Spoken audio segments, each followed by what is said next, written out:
Hello and welcome to the Example Podcast, where we bring you conversations with mature, modern, masculine men in an attempt to share their knowledge, wisdom and experience for you to learn from.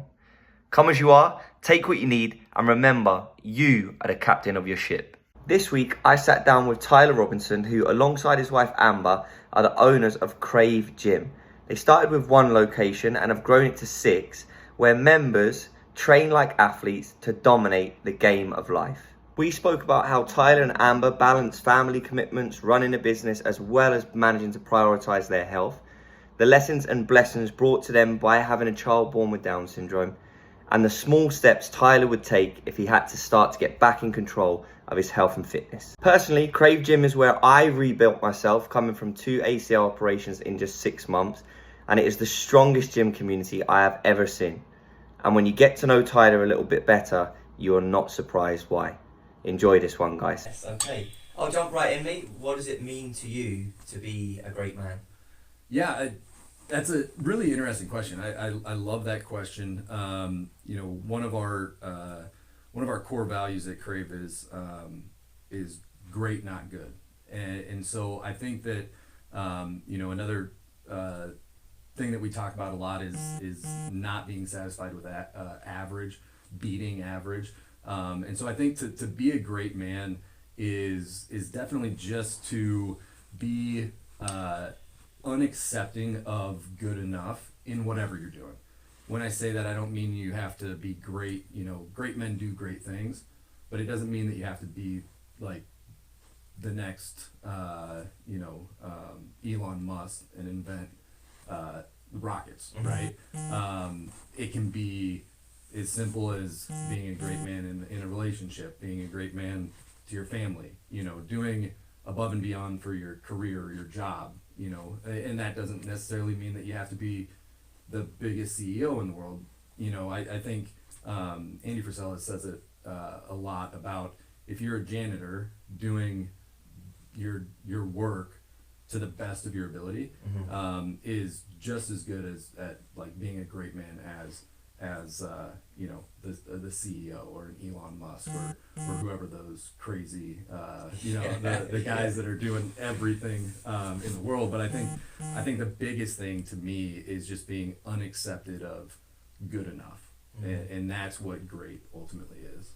So when you talk about not being average, this is something that I've spoke about through the example as well. It's not me compared to you or me compared like what's the average man doing. It's right. What is the effort is the effort you're giving average? So it's more of an internal question that you should be asking yourself. Is that right? Yeah, I think everybody's a little bit different, but you always know, did I give it my everything? You know what I mean? It's never like, at least for me, I know that it was like, I could have done a little bit more here to get a better, with my kids, tonight was average. I didn't give them enough attention. I was busy with other shit. I had other stuff on my mind. Can we cuss on this? Yeah, mate. Okay, yeah. Good. No, just making sure.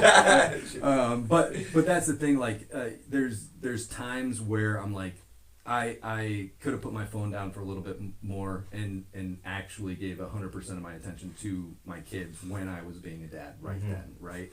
And so I think that regardless, it is an internal thing. It's a self the analyzation of it. If you're analyzing it, it's yourself. When you're doing enough. When you're putting all of your effort in.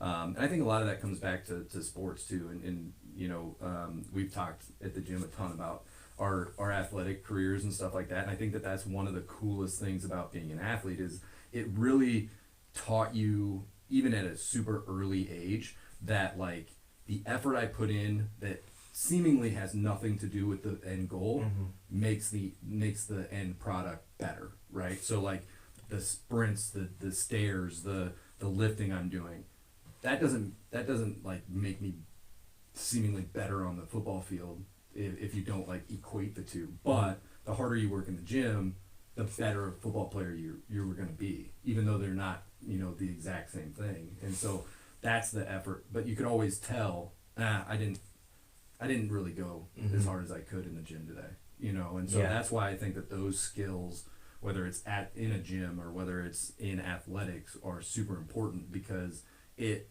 just kind of trains that thought process in like, did I push as hard as I can today in this activity? If the answer is yes, that's great. You know, if the answer is no, it's like, okay, let's bounce back next time and remember the feeling of like, I'm not satisfied with what I just did.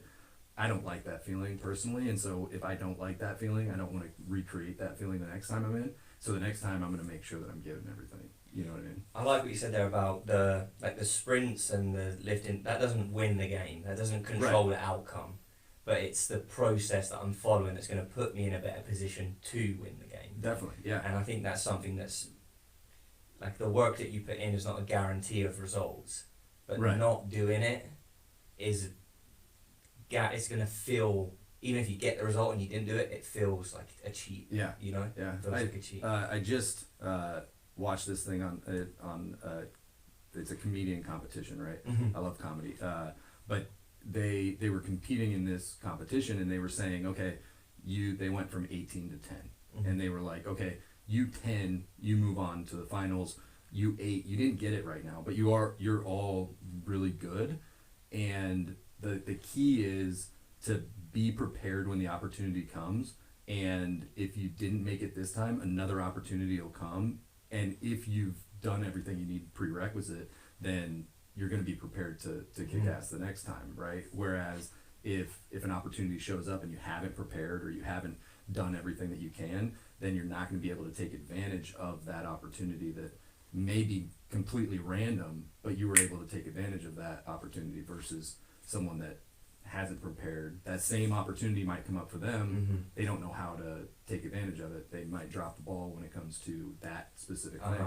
And so they don't get to the next level. And then you start stacking enough of those wins on top of each other, and that's ultimately, like, if I'm thinking business, that's going to be success in business. If I'm thinking sports, that's going to be, I can make the play because I put the hours in. You know what I mean? And so the opportunity isn't always, going to, you can't script when the opportunity is going to come. Like, you can't script the outcome, but if you're ready for it, then you can help that outcome, be positive for you. I've heard opportunities like waiting at a bus stop.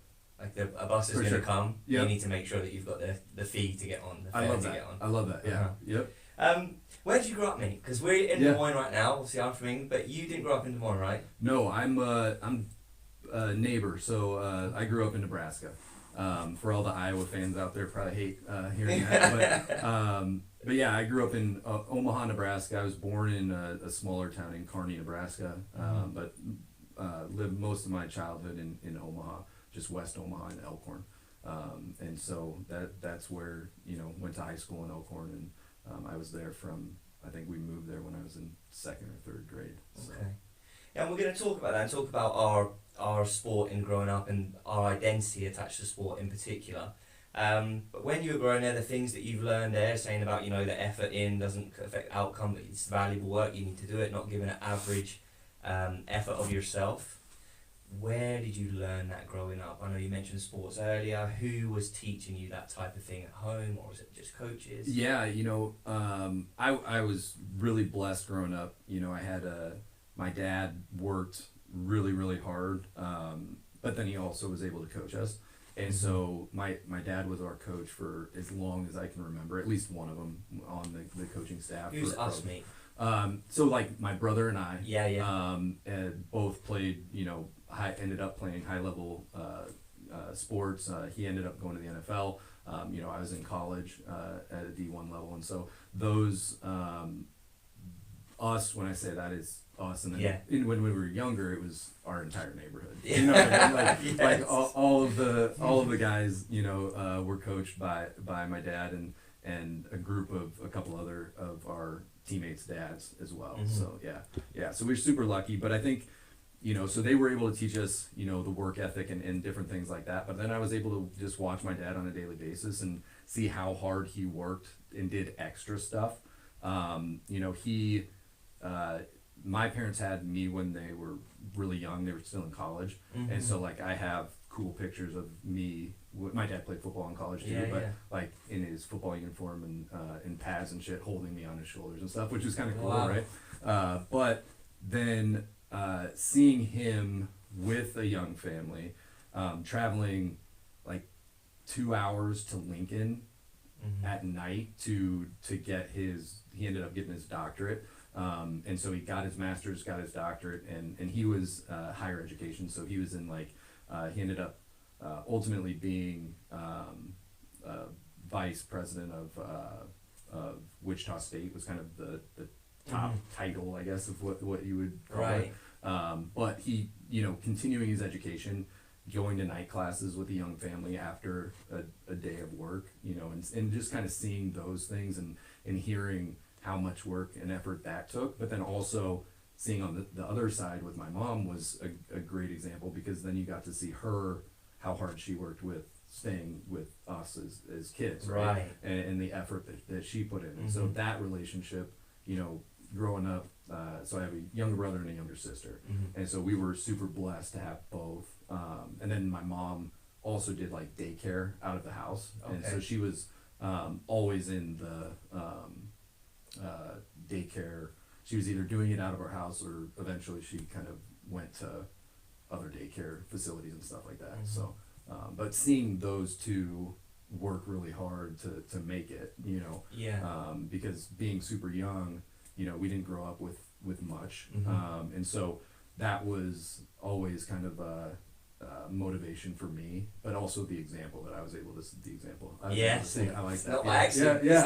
I love it. So yeah, that the example that I got to see growing up, and then obviously in sports, my dad played at a high level in college, and then he knew what it took athletically. So it was always is your nutrition on point? It was always it was the whole everything. picture. And he was able to teach us that from a young age. And then him being in higher education, it was always, are your studies, are you getting the grades like that you need to, and that stuff is important as well. And so I think from the whole, looking at it wholly, it was a really good example growing up, and the emphasis put on the important things, I think, too. So.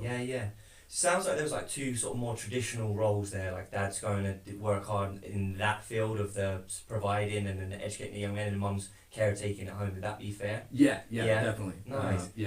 And how's that transcend? Like today, it can be a mix of both. How's that for you? Like in your relationship today, is that similar, or is that you both getting after it? Yeah, it's very interesting. So Amber, my wife, we both founded Krave together.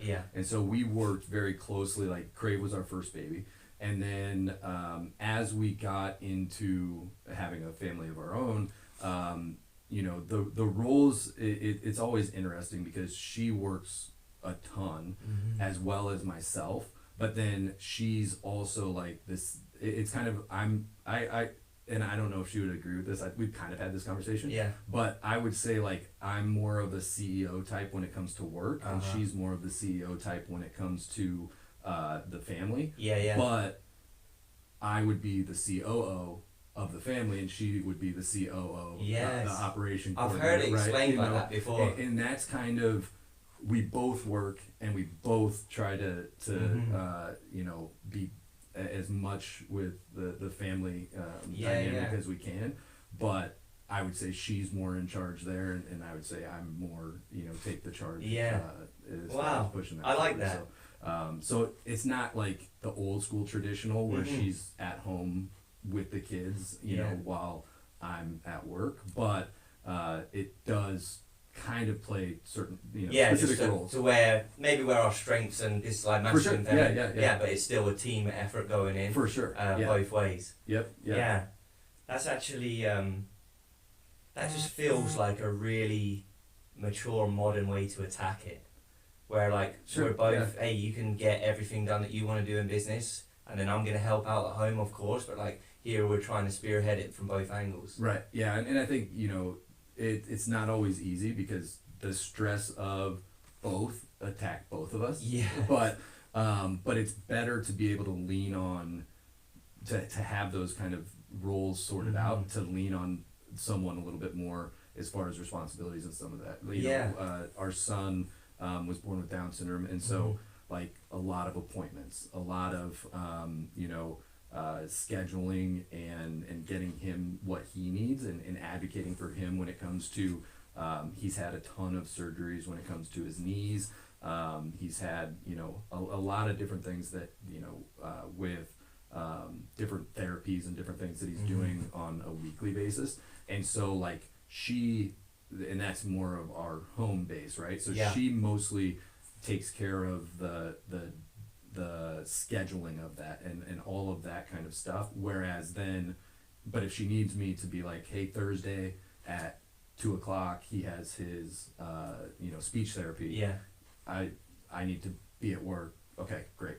I'll take him then, right? Yeah. And so, but it's almost an assignment that she's telling me, okay, every Tuesday this one's yours. Yeah. And then but she's kind of the lead on that. And then on the other side, we have the Krave business, and so in that regard, there's a lot of the reverse role where I'm kind of future looking and scheduling and doing those type of things and assigning different things, not only to her but to our other head coaches and all of our staff and all that kind of stuff. Yeah. Nice. Yep. Nice. Let's stay on that for a minute, mate, because I was going to bring up the family dynamics and all stuff like that. And Piers, who, like you said, I've seen he's had a lot of operations and he's been going on. Yeah. And I grew up, my sister's blind, registered blind, so I grew up with, a family that's not normal all the time. Sure. When you found, was Piers your first kid? Yes. Okay, so Piers your first. So how was that in the moment to take you all the way back there? Yeah. When you first found out? Yeah. It was really interesting and kind of a shock right away. Obviously, it's one thing that the Down syndrome community talks about is the grief of the child that you thought you were going to have is not there, but then the excitement and the the love that you have for the child that is there. And so it's really interesting. When I was when we knew we were having a boy, so we had a birth diagnosis, which basically someone can find out potentially while they're pregnant that their son or daughter will have Down syndrome. There were no markers until he was born. And so what that does is it's just okay, there's not a preparation for that. It's just okay, we are in the hospital and then now we're going home and our son has Down syndrome. And so the thing that was super interesting, which I think is a total blessing, as far as when I grew up, my sister's not super and I kind of equate some of this to my family dynamic. My sister's not super athletic, and so then, but my brother and I are, and so my parents had, but you don't know that when they're little, right. So eventually, my parents had to say, okay, what do you love doing? Let's support you in what you love doing, right? And so my kind of selfishly, Amber is a Hall of Fame athlete from in college, and I played college football and she played volleyball. So then we had this our son is going to be the little quarterback, all this kind of stuff, right? Yeah. And so one of the first thoughts that you have is, okay, that's not who he's going to be, and you could be pissed off and sad about that, and that's great. That's your right. But to me, it hit me a little bit different, where it was that's something. There's no guarantee that he would like sports anyway. So I could either have this weird breakup moment with the kid I thought was going to be a little athlete, when here 5 years from now, when I realize maybe he's not as athletic as what we thought, or maybe he just doesn't like that. Maybe he likes instruments and band and singing or whatever it is, right? And so then to be able to have that realization to where we day one, to where now we can support him in his journey, because that breakup meant it's not our journey. Like and it was Right. never, it really never was going to be our journey, but you have this kind of like false illusion Yeah. that it's going to be your journey, and he's going to do what you loved, and he's going to, you know, have the life that you ultimately had, or the successes that you had, he's going to have that too.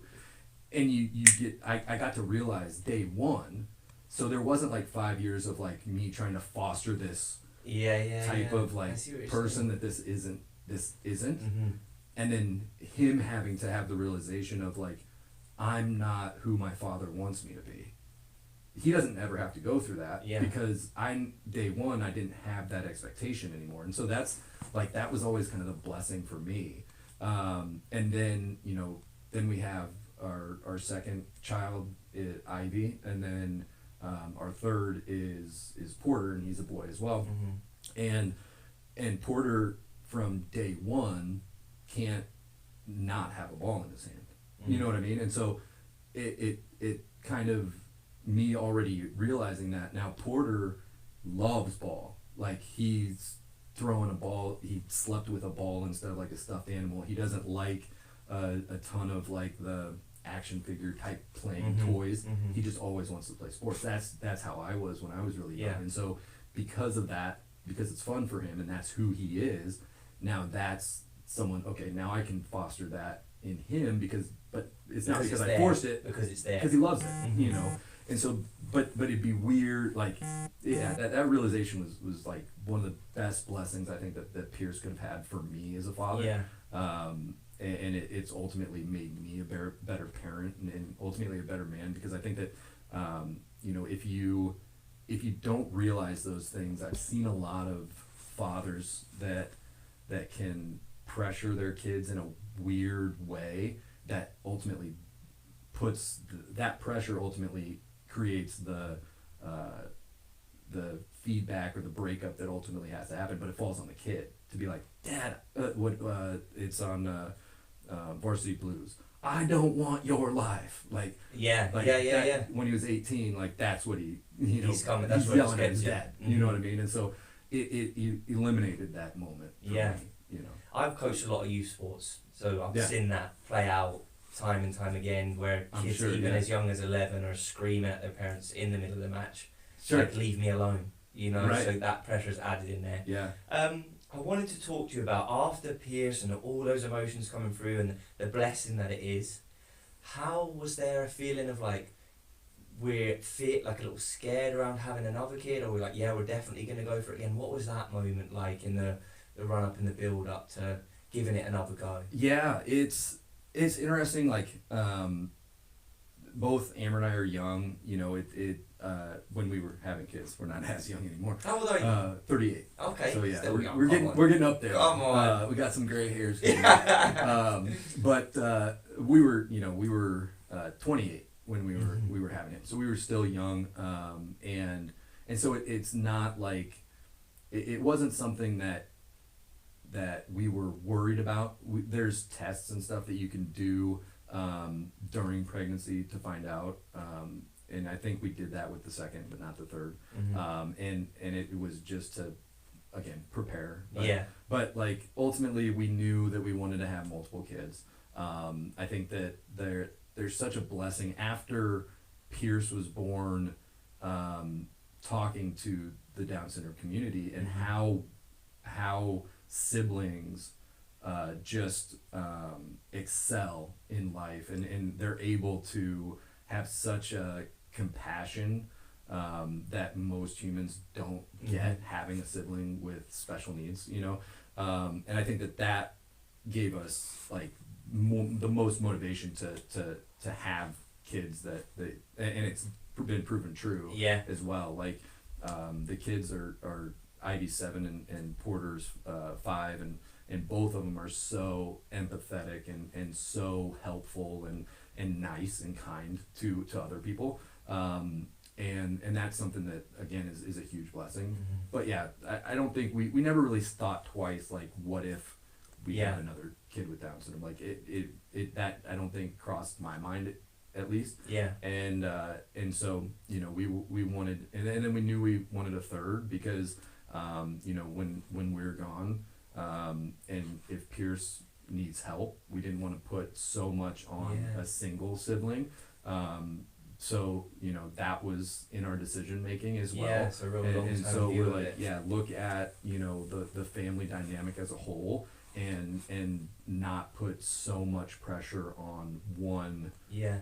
You know, they'll be an adult at the time, but that's still a lot of pressure if you're the only, you know, Yeah. lifeline, or your family would be the only lifeline for your brother. Yeah. You know, and so having those thoughts were kind of in our family planning. Yeah. But yeah, that's a long way down the road. So Yeah. but it, I like yeah, that, though. something that just in, you know, and then when we had 3, Amber will tell you, we just knew that, like, that's our baby. Pretty good. Like we can't imagine having another baby because Porter's the baby. He's the baby of the You know- bunch. you know what I mean? Yeah. Yeah. So it was just like a natural, like, we knew that we were Mhm. done at that point too. So Nice. How did it affect you and Amber specifically? Like your relationship, your marriage?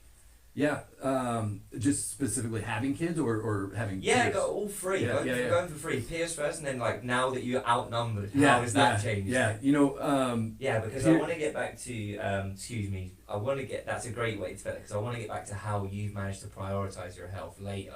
sure. When you yeah. you are outnumbered with 3, you For are sure. in a business, Yeah. we'll circle back to that. Okay, excellent. Yeah. Yeah. So, you know, I think having a family ultimately brings us together, but it's more of an effort. There's times where, you know, after having kids, a lot of your life is about kids, Mhm. and so it takes a higher effort. And I feel at this a lot, is getting prioritizing the effort in a relationship with your wife versus the day-to-day crazy of Mhm. just taking care of the kids and just getting enough sleep and taking care of the business, and that stuff oftentimes trumps that. And that's something that I've realized that I need to work on a ton, is how can I put more effort into the relationship of Amber and I that started the whole thing. Yeah. You know what I mean? And get back to, you know, and it's, I suck at, I don't like, I'm not the scheduler in our family. So I also suck at scheduling like a date night or doing those things. So that's something that I consciously have to do better at. And I'm definitely not there, but it's something that, you know, recently just with, you know, the business has grown, the 3 kids, getting into sports and doing more stuff, like recently I've noticed that that's something that I need to work on and that I Yeah. need to get better at. But ultimately I think like when we first had Pierce, diagnosis definitely brought us together. We had you know, something that we were going to tackle together, and all 3 of us as a family, right, at that time. And so just that mission, we're both very kind of mission oriented, right? And so like that brought us together because we had that mission, Yeah. you know, that we were going to, you know, create the best life that we can for him. Then when you have 3 and you're outnumbered, now it's just you're playing zone defense instead of man, right? But it's really cool though, now that they're a little bit older, being able to, they are like the youngest 2 are very independent and actually help in some ways that Pierce might need help still. And so they make it easier. So like having the 3, I think, makes it just as easy, if not easier, you know, than having the 1. The challenge now is, I think, kind of the emotional side of, Pierce gets a lot of attention. Pierce gets a lot of effort. We can't then sit Ivy and Porter on the sideline and just not worry about their emotions and what they're going through, because they're you know, quote unquote easier to handle, right? And oftentimes that happens, is like the squeaky wheel gets the oil, right? Yeah. And so like the toughest situation, Pierce might need more help doing different things, so we're helping him, but you can't neglect the other ones that might not need the help at the time, but they feel like they're less important. I would hope that they would never feel that way. Yeah. But just the amount of time spent and all that kind of stuff, you have to kind of, same thing with Amber's and I relationship. You have to put effort into a date with your kids to go play with just them. Yeah, you know yeah, what I mean? yeah. Because if it's all of the family, it leans a little bit more towards Yes. helping Pierce, Yeah. and the attention goes a little bit there. So then you have to try to include the others in stuff that they can over excel at. And sports helps that right now, because Pierce, he's in Special Olympics swimming, but with his knee surgeries he hasn't been doing a bunch of that. Ivy's doing volleyball, and Porter's doing baseball, and so in that you get time spent just with your them. thing. So I'm coaching Porter, Amber's coaching Ivy in volleyball, and so like they love that personal one-on-one type of attention where all eyes are on them for once, and so I think that they feel that specialness, that they may not get as much in the family dynamic, for sure. I want to pick up on a couple of things that you said there. Earlier on, you had the awareness to say, and the humbleness to say, I recognise that I fail at not giving my kids homework when I'm on my phone, or just the humbleness to recognise that you fail in other areas, and you're not sitting there saying, I'm giving a better than average effort all the time. Sure. And then you also had the awareness to be like, I've recognised that I still need to be watering this relationship as well. Where did you even know that you've created space to look at yourself and be like, you know what? Some guys I think are so in the trenches that they don't even recognise that I've had my head in my phone for so long and I'm not giving the kids the effort they need, or their relationship's really starting to frail because they're going after this one goal. Men were very goal oriented. Yeah. That can really get damaged because they're not aware of what's going on. How have you managed to create that space to objectively look at yourself and then feel comfortable enough to go, hey, you know what, I'm failing here? It's tough, right? But it's been something, I think I ultimately, having a business kind of created habits in that realm, and then when I segment my life, I kind of look at things the same way. So in a business, you might have a problem come up, and so then you have to step back, look at some of the data, look at whether it's anecdotal evidence from your customer, feedback from somebody, feedback from us, like a coach has feedback, or just numbers on a KPI sheet. Yeah. Right? That's how you analyze your business. So I kind of have gotten in the habit of being able to just say, okay, this is the area that we need to tackle right now, because I as a CEO, you kind of have to step back and take a look at the business in all elements, right? I've kind of think that I've accidentally fell upon the same habit in every aspect of life. Yeah. To where, certain conversations or ways that Amber might be acting different or something, I can take a second to analyze some of that stuff and say, okay, where am I screwing up to make her feel that way? If it's a comment, again, same thing back to the customers, like the anecdotal feedback, the feelings that customers have are primarily your what tell you the problem that you need to tackle, or where you're excelling as well, and so so in that analyzing, then it's like, okay, and again, I'm a huge just problem solver and goal oriented, right? So then there's the problem, now let's solve it, and then that's my new goal. And I don't always solve the problem. You know what I mean? Like, it's definitely something that I have to continue to work on until I get better at it. But then there's certain things habitually that will help me. I've noticed I'm very structured. So, I wasn't picking up the slack in doing dishes, for example. And so I was like, okay, dishes are my thing now. You don't do dishes ever again, because if I'm gonna do it, I have to do it. Right. So then I wake up, I eat eggs every morning, so I'm throwing the eggs on. While that's cooking, I do the dishes real quick. Yeah. That's just the habit that I've set myself up with, and so it never doesn't get done again. So then that argument that you always hear from the husbands and wives about chores and Yeah, shit yeah, like yeah. that, No, right? it's real. That's like part of like, okay, I got this one. I'm going to do this, and then that can help a situation there. But I wasn't able to randomly do it. It was Mhm. like, okay, this has to be a You needed the meeting. structure. Yeah, Yeah. this has to be where it fits in. I have to do it every day at the same time, and so that structure helps me.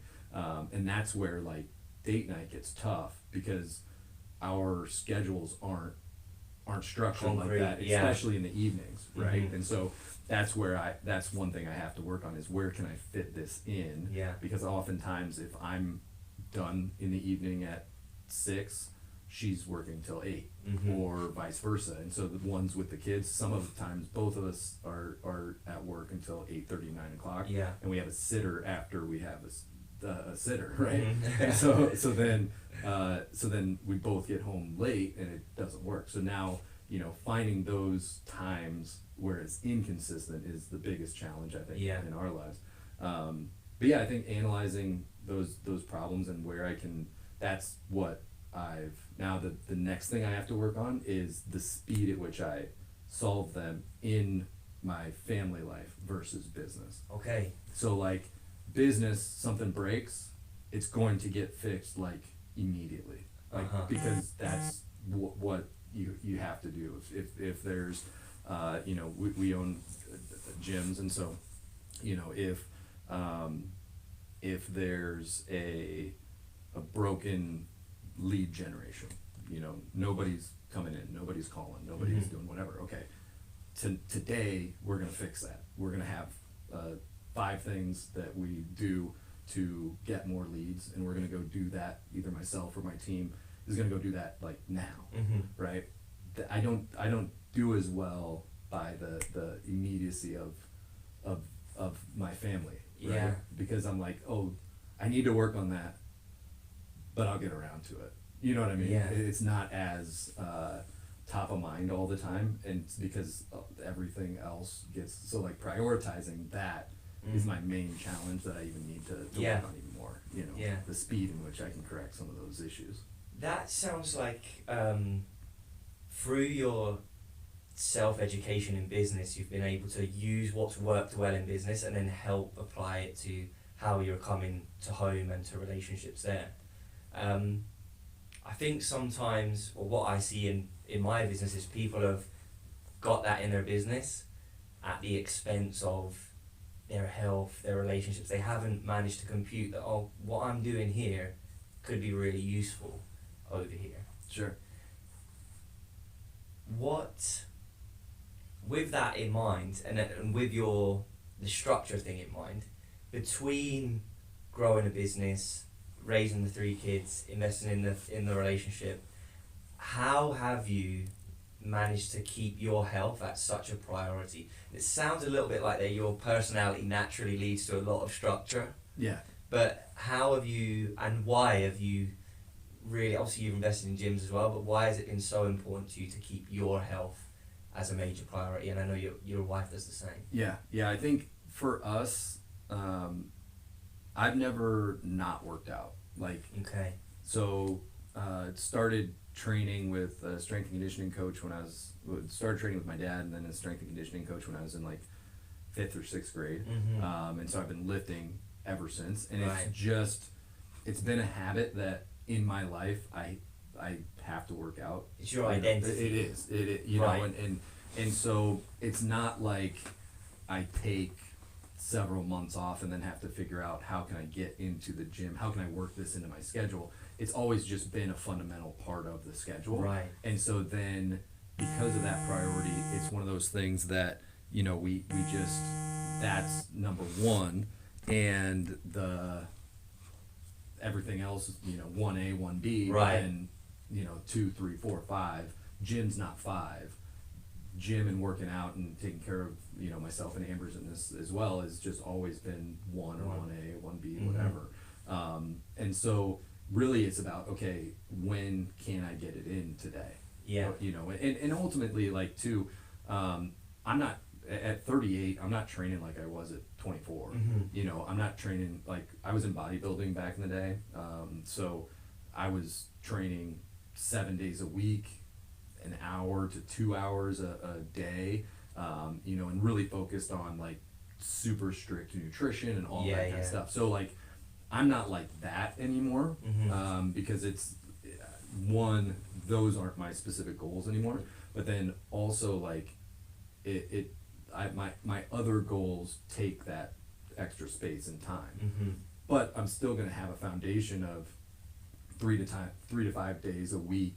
I'm training, I'm lifting, I'm doing, you know, some sort of endurance or something like that, even if that's just steps and getting, you know, walking in, but that's just always been a part of my life. And so it's like, okay, do I have to do that at 6 o'clock this morning, and do I do it? And I've kind of created those spaces for us. So like, do I have to do it in my garage because Amber's at work at 6 a.m, you know, selling gym membership, or so then I have to do it in my garage, or do I do it at Waukee, which is like the closest location to my house because I have to be a little bit faster that day, or do I have my schedule works today and I go to West Des Moines and I take a shower afterwards, and my whole routine is an hour and a half, and then I closer to the office, right? And so it really just depends on which one is, it fades a little bit one way or the other, but it's in the schedule. It's fundamental. Yeah. So it sounds like you've got a floor, you've got a ceiling, and you just don't put up a zero. Right. Yeah. And that's the other, like, if you do put up a zero, like, you can tomorrow there's 7 days in the week, and I need 3 really tough solid ones on a low day, on a low week, you know, and I haven't missed at least 3 days a week in my life. Like, maybe if I'm on the beach vacationing, I take it off. And some people, some like crazy fitness people are like, oh, I love vacation because I love working out. I was like, yeah, but I take vacation from everything. Let me reset. Yeah, I'm taking vacation from working out because I'm taking vacation from anything and everything that I can in those instances, you know. And so that would be the only time I think that I haven't gotten the 3 times at least in recently I looked at, you know, what is the percentage of impact each different element has to weight loss or becoming a healthier version of yourself, you know, and it was 40% is your diet, right? That's, you can't out-train a bad diet. 15% was daily steps or non-exercise calories that you're burning. And then it was strength training at 10%, and then 5% was your cardio. And then the other 40% was like your identity, how you see yourself. Right? Yeah. When you got injured, which was looking real scary for a while, right? Yeah. Who you are, your identity about being this football guy is gone for a period. Yeah. And I know we've spoke about that before, and it was a difficult time for you. Yeah. Can you give me a little bit more about, like, you know, what happened? You said your brother played in the NFL, so I'm assuming you were kind of close to that realm, or at least up there. And then that big injury changes things. Yep. Right? So how you view yourself might now be a little bit different. Yeah. What was the toughest part of that? And then what was the biggest lesson from that as well, mate? There are a couple lessons. So, like, I got injured. I had 3 big injuries that kept me from playing in college. And so the first injury, I was like, okay, you know, I tore my shoulder up, had to have surgery on it, but I was going to get back and play. Right. And so that lesson, you know, was more of like, okay, I've always been the guy as far as like producing on the field, but there was a portion of me that probably wasn't the best in the locker room guy with my teammates and just, you know, supporting them and being a great teammate, and because I was just more focused on getting the job done on the field. And so I think those first couple injuries when I was still on the team, those helped me like really think about how am I a good teammate in the locker room, and how can I support these guys when I'm in a sling. And that was one thing that was very interesting to me, because that was, you know, something that I had never even thought about before. I wasn't like an asshole, but I probably wasn't like worried as much about other guys, and if they weren't pulling their weight, I was less likely to like be like good with them, you know what I mean? Yeah. But because I didn't give a shit about what was going off the field, or I didn't care at that time. But then when I was injured, like that's all I could do as a supporting role, and so I was just like, that's where I developed a lot of that empathy and caring about the people, right? The one that was the hardest was the one that completely ended my career, and I broke my thumb, and this was my senior year, and so I knew I was done, and so I was in a cast, and I knew everything was done, and so that was the identity shift of like, I'm not going to be on the field anymore, and that was like ever. This is like I was just like, and it was, you could always, there's always like little professional leagues and stuff like that, but I was never like, if I'm not going to like the next level, I'm done. And it is what it is, right? So there was a lot of depression, and it was tough. Partied hard for a long time. There was a week of my life where I was partying and on the pills after surgery to where like I don't remember it. So it was a tough time in that transition. But then it was, after the season was over and I knew I was done, that's where like the identity shift goes to where like, am I an athlete anymore, right? And that's a lot of what Amber and I think all athletes have felt that eventually at the end of their career is like, who am I if I'm not on a football team, and so that's where like that kind of is in the when we came up with Krave Gym, that was the one of the core elements of still being an athlete, still training like an athlete, and still having the team and the coach and the identity of an athlete, even though your sport's gone. Now you're grown. A lot of people have like, oh, I'm an ex-athlete mentality. And so those are the people that we invite to say, no, you're still an athlete because you're a human. Nothing happens. The game of life isn't over. Like you're still, we need you at your best. That's our main slogan is training to dominate the sport of life. And so like, nothing actually changed physically or emotionally, right? Other than you don't play a game anymore. And so that's kind of the reason that we started Krave in the first place, was that identity shift. And it's really, really tough, especially for the kids that it's abrupt, right? It's not like you went out at the end and you got to retire and on your terms and all that kind of stuff, so an injury that I had was really hard, but then you get, I think everybody goes through it regardless, even if you played at the highest level. I know my brother, I've talked to him, and he said, he said he loved to be done because it turned into a job and he didn't like it as much and all that kind of stuff. But at the same time, then you get done and it's just, now you're, what are you? You're not an NFL football player anymore. You're just me, and then it's like, is that enough? And so that's the identity shift that you have to figure out what's going to fill your identity,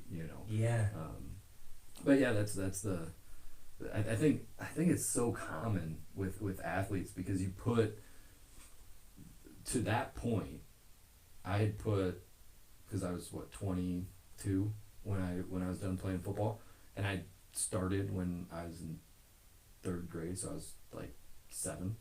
So 15 out of my 22 years have been, you're a football player. To become we are a football player. And so that's most of your life at that point, and now it's gone. But then you don't look at the future knowing that like the rest of my life, I have more years where I'm not going to be this football player than I was.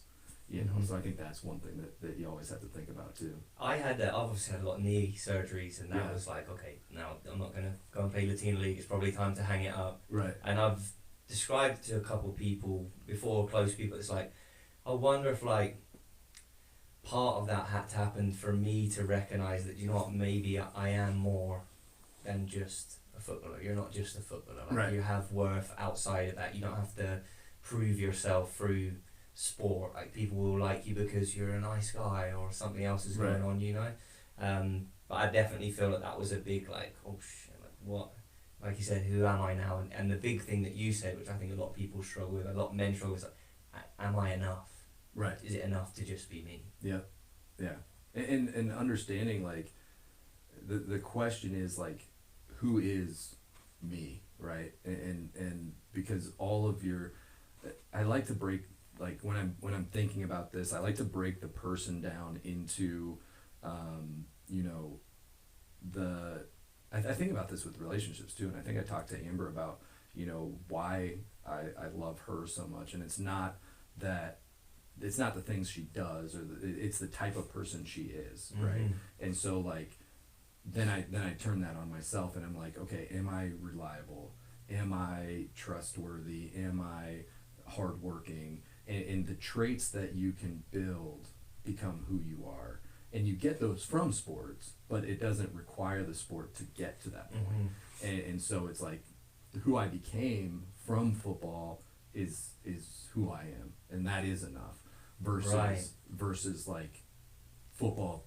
Without football, I'm not. Yeah, if I don't win, I'm not good enough. Yeah. And so all of those lessons, though, you better be on fucking time for practice. You know what I mean? Those lessons where it's like, I'm gonna be doing plate pushes for 400 yards if I'm not on time. Those lessons, as hard as they were to learn, create the man that you're gonna be. Yeah. And so that's why I love sports so much. But it doesn't have to be sports. It can be whatever activity, you know, that you have to do on a team. Ultimately, it's a team, whether it's a band or, you know, whatever group that you're in.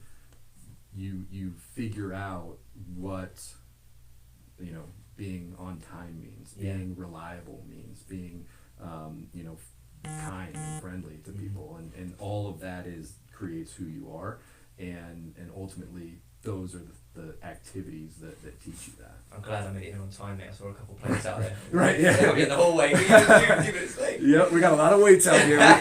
we can get a lap done. With that, this is a tough question because your experience is, this is who I am from little, and some of it's just wired into you. Yeah, the family you're born into. Your dad's great, a coach and a football guy, so that's going to be like, if your dad thinks it cool, you probably think it's cool, right? Right. Yeah. If you were to give the first step of advice for someone who's wanting to be physically healthy, to take responsibility for their diet and shift their identity from someone that hasn't been doing that and neglecting that, and maybe there's like shame and guilt built up around that, what would you say is like, hey, what's the first step to shifting your identity to believing that you can become this healthy individual that's responsible for themselves? That's always a tough question. I think the first step just has to be kind of like a lot of different things, is admitting that that's what I want to be, or that's what I'm not right now, and admitting that you have the problem is the first step, right? Yeah. But like, once you understand that, then it's little things that are gonna make you take steps in the right direction, right? You've probably seen like the staircase analogy, where like you just have to take the first step. Yeah. That first step can be a bunch of different things. It can be, you know, calling Krave. It can be calling the gym that just now someone that you're talking to identifies with that and you want to jump on their team. It can be, you know, going outside for your first walk. You know what I mean? Like taking the initiative to just start a habit that is going to be something that you're consistent with, getting those steps up, right? It can be starting so we do like a Prime 6, it's not really a challenge, but it's, Prime 6 is 6 weeks of just kind of, each week you stack on a single habit. And that's kind of with that same thought in mind, and even I benefit from doing it, because sometimes I get away from the simple things that are the first steps, right? So it's like hydration. Okay, all I have to do to get my hydration is and make sure I fill up my water bottle in the morning. If I simplify shit like that, it's super easy, and I feel almost stupid if I don't bring my water bottle. I'm like, I couldn't fill a water bottle this morning. Yeah. Like that. How like that's all I have to do. That's all I have to do. Yeah. And then I'm gonna accidentally drink that water bottle all day long. But like it break it down to the simplest, you know, starting point, right? I couldn't wake up like that couldn't wake up 10 minutes early to go for a walk around the block, like if that's your first step, right, to get a little bit more steps in, or you know, if you know, activity, which is like the non-exercise activity is what you're looking to do, parking, you know, farther away from every building, taking the stairs versus the escalator, like those are choices that you can make, that you do it once and you're like, cool, I did it. You do it twice, you're like, okay, that kind of sucked. The third time probably sucks, the fourth time probably sucks, but like before you know it, that is your identity. Like I'm the guy that walks up the stairs when you've probably seen that meme or whatever, where there's 1,000 people going up and down the escalator and one guy's on the stairs, right? You can be that guy, but it's going to be like, oh, I'm accomplished, and then it's going to suck for like 4 or 5 times that you do it, and you're like, why am I doing this? But then you're going to start, by the end of that sucking period is when you start seeing a little bit of result, and you're like, that's why I'm doing it. And then when you start seeing that result, then you've already identified that's your identity now, right? And so those little tiny things that I would recommend, you know, if you're completely deconditioned and never worked out, or maybe it's been 10-20 years since you worked out, those are the little things that will increase. And I find an expert. Like, that's the other thing, is whether it's business, mentor, you know, a fitness person, calling a gym, you know, there's a gym within, you know, a mile of your home. Like, that's they're always at least there's a, let's 3 take miles, it, make it whatever. 3 miles, you know what I mean? Unless you live in, you know, the middle of the cornfield, but at least in Iowa, right? But if you're in the city, you have a gym that you can call, and there's someone there that actually gives a shit, that wants to help you, you know. And so even if you have no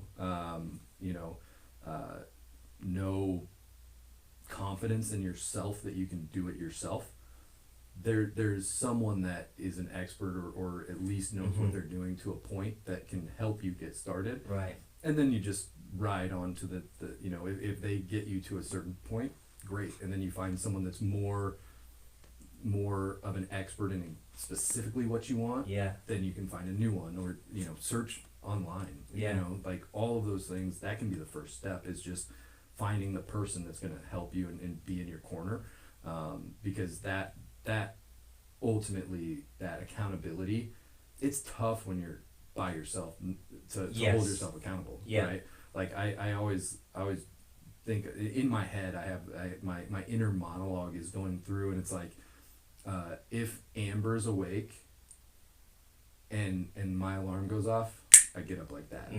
If she's still sleeping and my alarm goes off, I'm like, we've been going through this at my house, mate. We've been going, and I'm like, I can't force her to get out of bed. It's okay that she's in bed and I'm working. It's okay. Right. It's okay. But it's like, but like, that's what goes through my head, is like, okay, she's already up, or whatever. I gotta get. I gotta get up.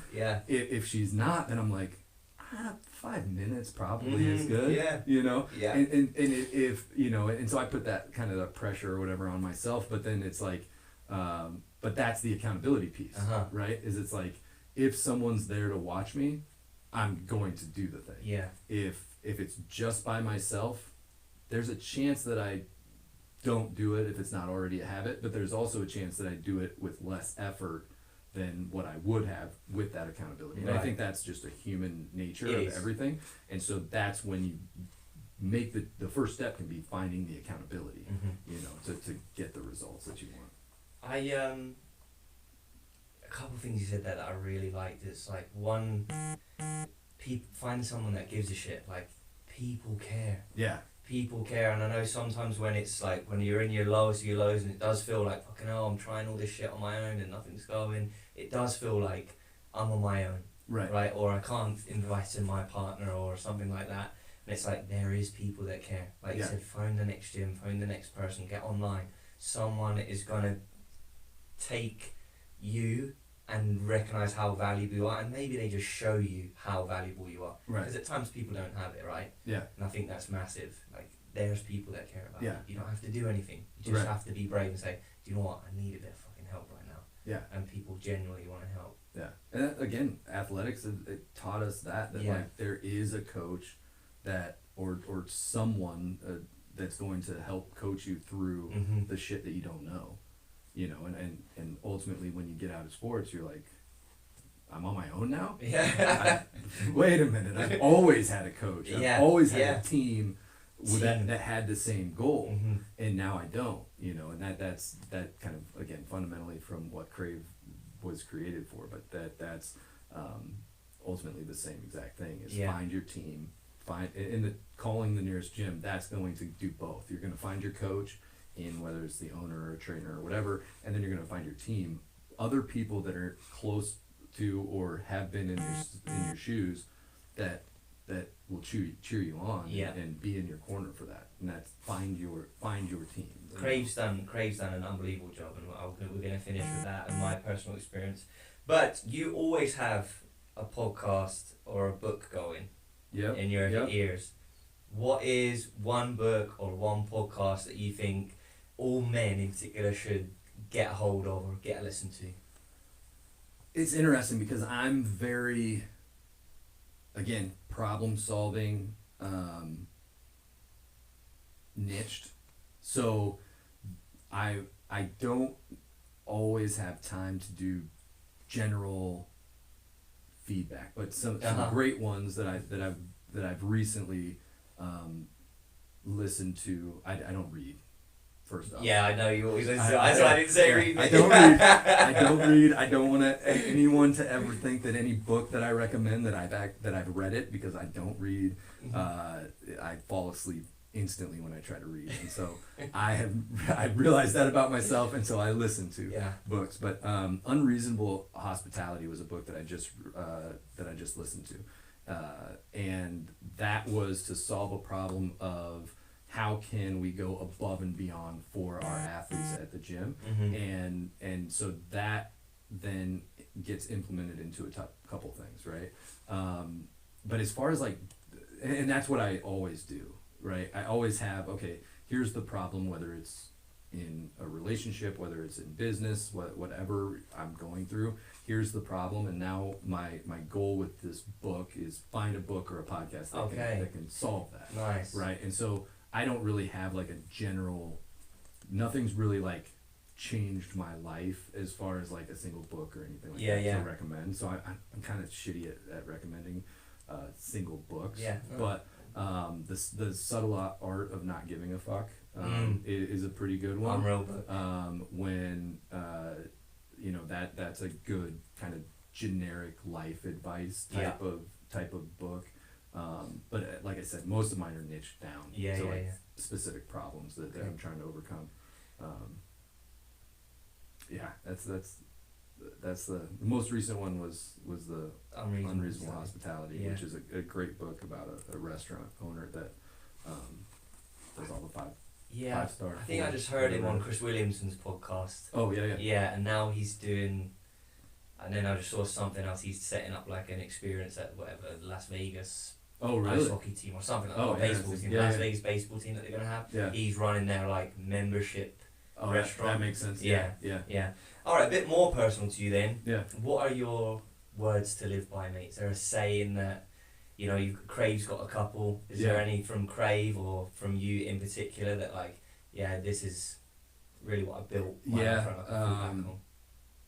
I think like the main mission of Krave really has been from my life experience, and the main mission of Krave is to help our athletes dominate the sport of life, and it works in a couple different ways. So dominating meaning, you know, another core value that we have at Krave is you know, great, not good. So dominating meaning not necessarily always winning, but again, like what we talked about, great winning. And then the sport of life it kind of touches on that identity piece. Like the sports is a game that you have a team, that you have a coach, that you have all of these things that are necessary. And when you equate that to life, like if you don't have those things, it makes life a lot harder. So like thinking of life as a sport is something that I always do, and it increases the ability for me to work hard. It increases the likelihood that I'll get things done if I think about life as a sport, you know, and it's something that I've always kind of lived by with that. And then, yeah, I mean, like, we have 5 core values at Krave, all of them, you know, an athlete, achieving the highest level of effort through, or achieving the highest level of excellence through effort. So we think of the word athlete as an acronym, and that's what it stands for to us. But that is, you know, again, reaching as to the highest level that you possibly can, but understanding that it's going to be achieved through effort.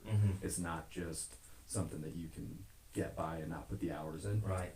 And so I love that acronym as well. Can't just show up on game day. Right. Yeah. Yeah. So that's another one that I think that I live by as well. Yeah, and I definitely, like, through knowing you a little bit better, and even this time, I can see that Krave is you through a gym. Definitely, right. Yeah.